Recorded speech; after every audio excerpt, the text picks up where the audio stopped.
Good evening, everybody. We are just hours away from the start of one of the most emotional and controversial trials in Hamilton County history. A jury selection begins tomorrow in the murder trial of Ray Tensing, and well, that's going to be a very long process. 9 on your side's Tom McKee is live right now with the timeline leading up to the testimony. Tom?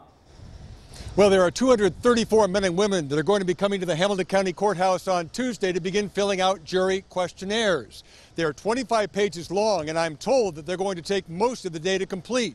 After that, the attorneys for the prosecution and defense will whittle them down and then begin actual questioning of those jurors next Monday.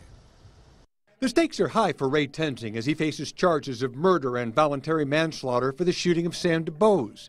12 jurors sitting in these seats will determine his guilt or innocence.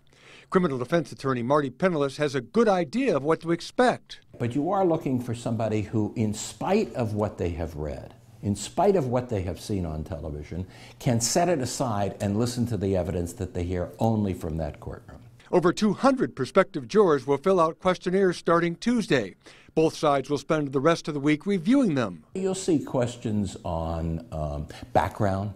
You'll see questions on political affiliation. You'll see questions on relationship to law enforcement. So, what is the prosecution seeking? Criminal defense attorney Merlin Shiverdecker has defended police officers before. The prosecution is trying to get people with law and order backgrounds or families of people in law enforcement. But the defense may do that too, since Tensing was in law enforcement. What about the defense? I posed that question to Professor Christo Lassiter at the UC College of Law. The defense wants those who sympathize with the current narrative that there is a conflict between black men and white officers and that white officers are at fault. The prosecution and defense can challenge a certain number of jurors, but stringent rules have to be followed.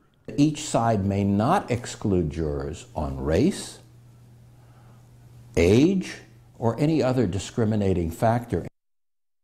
And Penniless says that if another reason is chosen for excluding a juror, it has to be a very valid reason that complies with the rules of the court. Actual testimony in this case not likely to start until November 7th.